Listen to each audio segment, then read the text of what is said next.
4জন দৃষ্টিহীন ব্যক্তি মই বৰ্তমান লগ পালোঁ বৰহুলাত এখন গ্ৰীণ হাৰ্ট ৰেষ্টুৰেণ্টত তেওঁলোকক দেখি বহুত দুখ লাগিলে আৰু তেওঁলোকৰ জীৱন কাহিনী আৰু তেওঁলোকে এখন আশ্ৰমত থাকে আৰু সেই আশ্ৰমখননো ক'ত আছে তেওঁলোকে সেই আশ্ৰমত কেনেকৈ থাকে তেওঁলোকেনো কিয় আহিছিল বৰহুলালৈ নমস্কাৰ মোৰ নাম শ্ৰী বীৰেন বৰা আপোনাৰ মোৰ নাম শ্ৰীমণি হাজৰিকা নমস্কাৰ তৰাৱতী গোহাঁই আৰু আপোনাৰ মোৰ নাম ৰীণা কোঁৱৰ আপোনাৰ মোৰ নাম শ্ৰী কবিৰ নাথ নমস্কাৰ 2020 চনৰ 8 জানুৱাৰীৰ পৰা আমাৰ আশ্ৰমটো আৰম্ভ হৈছিলে প্ৰতিষ্ঠা হৈছিলে গোলাঘাট বকিয়ালত আমি তেতিয়াৰ পৰা আজিলৈকে আমি চৰকাৰী হোৱা নাই আমি ৰাইজৰ সহায়তে এনেকৈ ৰাইজৰ দান দক্ষিণা লৈ ৰাইজৰ সহায়তে আমি বৰ্তমান চলি আছোঁ এতিয়া 5 বছৰ হৈছে হয় আপোনালোকৰ মানে অন্ধ আশ্ৰম আছে ন হয় আমিতো শুনা পাইছিলোঁ যিহেতুকে অসমত প্ৰথমখন দৃষ্টিহীন আশ্ৰম মিষ্টাৰ বিটু নামৰ যোনজন লোক সেইজনেহে অসমত দেখোন প্ৰথম দৃষ্টিহীন আশ্ৰম খুলিছে বুলি শুনা পাইছিলোঁ আজি প্ৰথম শুনা পালোঁ আপোনালোকৰ মুখে যেন আপোনালোকৰো যেন এখন দৃষ্টিহীন আশ্ৰম আছে এই বস্তুটো কি বুজি পোৱা নাই না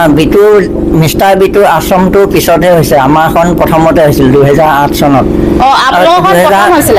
2020 চনৰ 8 জানুৱাৰীত 2020 চনৰ 8 জানুৱাৰীৰ পৰা আমাৰ বকিয়ালত আশ্ৰমটো আৰম্ভ হৈছে দীপক হাজৰিকাই খুলিছিলে তেতিয়াৰ পৰা আমি খুলিছিল দীপক হাজৰিকাই আশ্ৰমখন হয় তাৰপিছত আমি আশ্ৰমলৈ যাম তাৰপিছত সেই গৰু বিহুৰ দিনাখন বিটুদা গৈ আমাক কাপোৰ দিলে গামোচা দিলে আশ্ৰমত গৈ তাৰ পাছতে কি কৰিলে বিটুদাই খুলিছে মে' মাহত তাৰমানে আপোনালোকৰ যিখন আশ্ৰমখন থকাৰ পিছত বিটুদাদাই এখন বেলেগকে আশ্ৰম খুলিলে হয় হয় আমি মানে কালেকশ্যনত গৈছিলোঁ ইয়াত আছিলে গোলাঘাট বকিয়ালত আমাৰ বকিয়ালত আছে এবছৰে মানে বিটুদা খোলা নহয় এতিয়া আপোনালোকে মানে যিখন আশ্ৰমত আছে সেই আশ্ৰমখন মানে এতিয়া দুখন আশ্ৰম হৈ আছে ন বৰ্তমান এতিয়া দুখন হৈ আছে মানে যোনখন আশ্ৰম খুলিছে আৰু আপোনালোকৰ যোনখন আশ্ৰম মানে আপোনালোকৰ একেই আশ্ৰম নে আশ্ৰমটো একেই আছিলে আমি মানে কালেকশ্যনত গৈছিলোঁ এই ৰঙাগড়াত মিষ্টাৰ বিটু এখন ফাৰ্মাচী আছে নিজৰ তাত আমি কালেকশ্যন কৰিব যাওঁতে মিষ্টাৰ বিটুক লগ পালোঁ তেওঁ ক'লে লগ পাই পেলাই আমাক ক'লে যে চাহ খোৱালে আকৌ কালেকশ্যনো দিলে কিমান টকা দিছিল মই পাহৰিলোঁ তাৰপিছত আমাক সোধ-পোছ কৰিলে যে আপোনালোকৰ আশ্ৰমখন ক'ত আছে তেতিয়া আমি ক'লোঁ যে আমাৰ বকিয়ালত আছে আশ্ৰমখন আৰু মাটি বাৰী নিজৰ নে বুলি ক'লে নিজৰ নহয় আমাৰ দীপক হাজৰিকাই নিজৰ মাটিতে খুলিছে এনেকৈ চৰকাৰী মাটি পোৱা নাই তাৰপিছত তেতিয়া বিটুৱে ক'লে তেতিয়া আপোনালোকৰ মাটি পোৱা নাই যদি মই অলপমান মাটি দান দিম আপোনালোকৰ আশ্ৰমৰ নামত তাৰপিছত আমি ভাল পালোঁ মাটি দান দিম বুলি ক'লে যেতিয়া আপোনালোকো আহিব মোৰ আশ্ৰমতে থাকিব এনেকৈ বুলি ক'লে মই ঘৰ দুৱাৰ বনাই দিম সেনেকৈ ক'লে তাৰপিছত এনেকৈ কৈ পেলাই আমাৰ আশ্ৰমখন এদিন চাবলৈ গ'ল মিষ্টাৰ বিটু চাবলৈ গ'ল গৈ পেলাই আপোনালোকৰ আশ্ৰমটো বহুত ভিতৰুৱা জেগাত আছে ৰাস্তা পদূলিও ভাল নহয় গতিকে মোৰ তাত মই মাতি দিম তাতে আশ্ৰম এটা খুলি দিম আপোনালোকে তাতে যাব ৰাস্তা পদূলিও ভাল হ'ব আৰু অহা যোৱা কৰিবলৈ ভাল হ'ব এনেকৈ বুলি ক'লে তাৰপিছত আমি মান্তি হ'লোঁ আৰু তাৰপিছত বহাগ বিহুত গৈ পেলাই এনেকৈ কাপোৰ কানিও দিলে আমাক চবকে আশ্ৰমৰ যিকেইজন আছিলে কাপোৰ কানি দিলে দি পেলাই তাৰপিছত আহি পেলাই তাৰপিছত এনেকৈ বুবুল নেওগ নামৰ এজন ল'ৰা আছিলে আমাৰ তাতে বুবুল নেওগ যিজন মানে এতিয়া বৰ্তমান মিষ্টাৰ বিটু দাদাৰ লগত মানে বুবুল নেওগ এজন আছে যে সেই বুবুল নেওগৰ কথা কৈছে নহয় জানো গান গাই যে বুবুল নেওগ তাৰপিছত আৰু এজন আছিলে ৰাজু দাস আৰু বুবুল নেওগ সেই দুজনক লৈ পেলাই মানে এটা বক্স কিনিলে বক্স এটা কিনি লৈ পেলাই এনেকৈ জেগাই জেগাই ভিডিঅ' কৰি এনেকৈ কালেকশ্যন কৰে বুবুলক গান গাব দিয়ে ৰাজুকো দিয়ে গান গাবলৈ তেনেকৈ কৰি বহুত কালেকশ্যন কৰিলে কালেকশ্যন কৰি তাৰপিছত বহুত পইচা মাৰিলে আমাৰ পইচাটো পইচা মানে কোনে পইচা মাৰিলে কোনে পইচা মাৰিলে বিটু মিষ্টাৰ বিটুৱে মিষ্টাৰ বিটুৱে মানে আপোনালোকৰ পৰা মাৰিলে পইচা মাৰিলে অঁ আচ্ছা আৰু পইচা মাৰিলে মাৰি পেলাই তাৰপিছত সি নিজে ঘৰ দুৱাৰ বনালে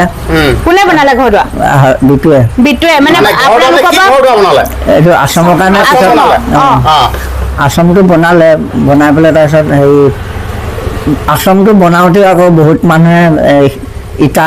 শিল বালি এইবিলাক মানে দাম দিছে চিমেণ্ট তাৰ কালেকশ্যন কৰা পইচা খৰচে হোৱা নাই বহুত মানুহে দাম দিছে চিমেণ্ট ইটা বালি এইবিলাক দিলে সেয়াৰে ঘৰ বনালে বনাই পেলাই তাৰপিছত 3জন মানুহ আমাৰ পৰা লৈ গ'ল সেই বুবুল নেওগ আৰু বন্দনা বুবুলৰ পৰিবাৰ বন্দনা কেঁচুৱা আছে ন তাৰপিছত আৰু এজনী নয়নমণি কলিতা কেঁচুৱা এটা আছে সেই কেঁচুৱাটোৰ কাৰণে আমি বহুত কষ্ট কৰিলোঁ এই বাইদেউজনী আমাক ভোকত ৰাখি পেলাই আমাক মানে কালেকশ্যন নকৰাকৈ আমি সেইকেইদিন আমি সুদা ভাত খাই থাকিলোঁ তাইক চিভিলত নি পেলাই কেঁচুৱাটো জন্ম দিয়ালে তাৰপিছত তাই আৰু আমাক এৰি থৈ পেলাই পিছত বিটু তালৈ গুচি গ'ল বিটুৱে পিছত মাটি অলপমান দিম বুলি ক'লে হয় আমি মাটি বিচাৰি যাওঁতে তেতিয়া সি ক'লে যে যদি মাটিখিনি হেৰি কৰি দিব লাগিব আশ্ৰমৰ নামত লিখি পঢ়ি দিব লাগিব হয় নহয় কাগজ কলম কৰি দিব লাগিব কাগজ কৰি দিব লাগিব এতিয়া আমি মাটিখিনি আশ্ৰমৰ নামত কাগজ কৰি দিয়কে বুলি কওঁতে ৰেজিষ্টাৰ কৰি দিয়ক বুলি কওঁতে তেতিয়া ক'লে ৰেজিষ্টাৰ কৰাকৈ তেতিয়াহ'লে নাহিলেও হ'ব তেতিয়া আমি নগ'লোঁ তাৰপিছত ক'লে ৰেজিষ্টাৰ কৰাকৈ তেতিয়াহ'লে আপোনালোক নাহিলেও হ'ব বুলি ক'লে তেনেকে নয়নমণি নিজৰ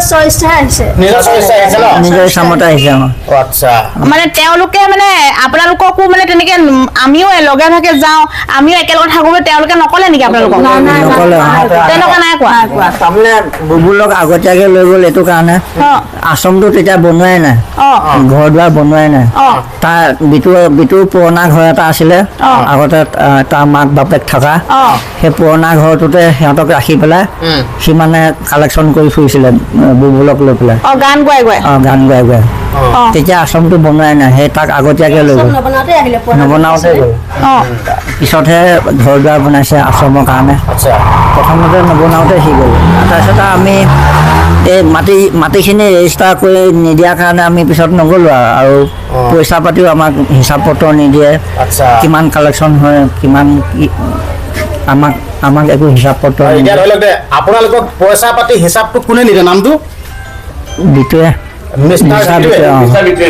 মানে দৃষ্টিহীন লোক 4জন আহিছে যদি এজনে ক'লে আৰু দ্বিতীয়জন মানে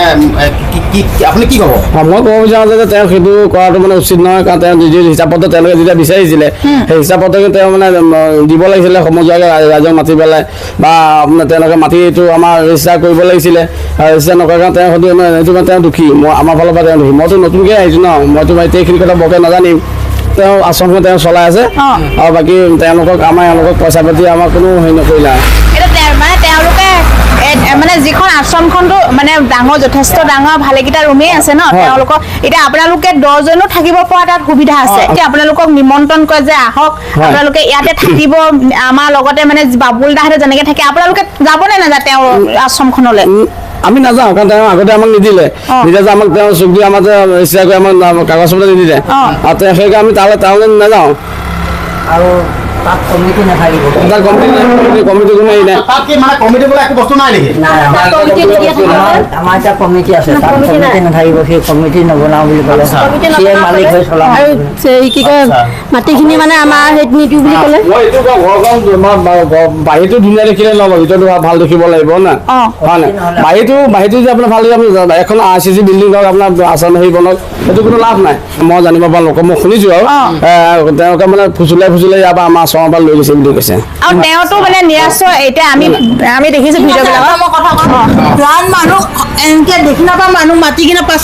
লৈ যাব পাৰি নেকি মই যেনেকে ধৰি আনিছো সেনেকে ধৰি নেনিয়ে বিটুৱে সেই নামটো নিদিয়ে ধৰিও গণ্ডগোল লাগি গ'ল দীপক হাজৰিকা খুলিলে লাষ্টত বিটু খোলা বুলি ক'লে সম্পূৰ্ণ মিছা মাৰিছে প্ৰথমখন আশ্ৰম বুলি বিটুৰে প্ৰমাণ সহকাৰে আমি সকলো দিব পাৰোঁ